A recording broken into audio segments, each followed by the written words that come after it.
David Valence, le maire de Saint-Dié-des-Vosges, président de la communauté de communes et président du pays de la Théodacie.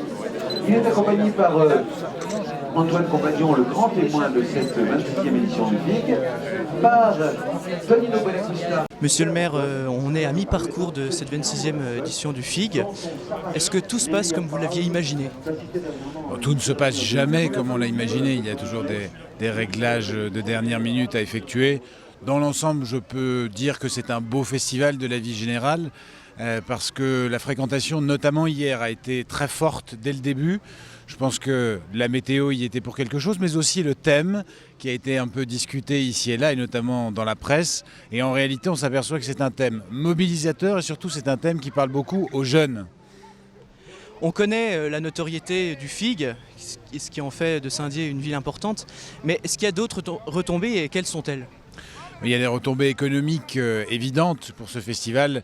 On est dans un rayon d'à peu près une demi-heure de route. Tous les hôtels sont pleins, tous les gîtes, toutes les chambres d'hôtes. Donc ça fait vraiment vivre tout le territoire. Et puis c'est une occasion pour des touristes venus de la France entière de découvrir notre territoire, des touristes aussi qui viennent d'Europe entière, et peut-être d'en avoir un avant-goût et d'y revenir ensuite. Donc c'est vraiment un outil de promotion de la ville assez extraordinaire. Et puis je dirais que même philosophiquement, ce festival, il faut se battre pour lui, il faut le maintenir, parce que c'est vraiment l'occasion pour beaucoup de personnes de découvrir des sujets dont ils n'ont pas idée, et puis pour les scientifiques de se frotter à un large public, alors qu'ils sont souvent habitués à des cénacles beaucoup plus restreints. Alors, Thalassa a fêté les 40 ans d'existence.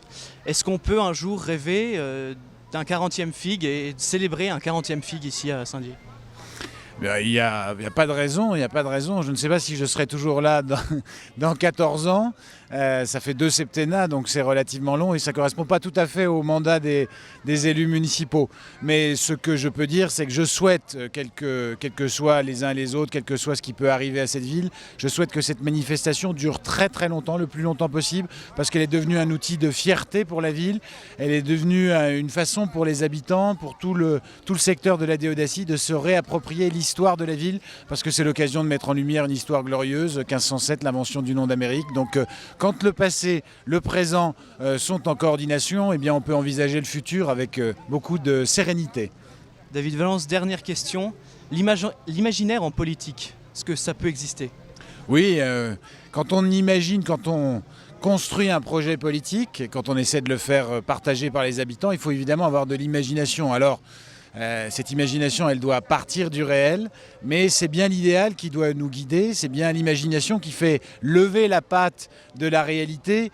Et quand on cesse d'imaginer, quand on cesse de rêver, eh bien on ne fait pas de la bonne politique, on fait uniquement de la gestion au jour le jour. Gérer en père de famille, c'est une bonne chose, je dirais, pour les finances d'une ville, nous le faisons, mais se contenter de gérer en père de famille une ville, ça n'est pas la conduire vers les horizons qu'elle peut espérer, et Saint-Dié-des-Vosges peut beaucoup espérer. Merci monsieur le maire et bon festival. Merci, bon festival à vous aussi. Merci.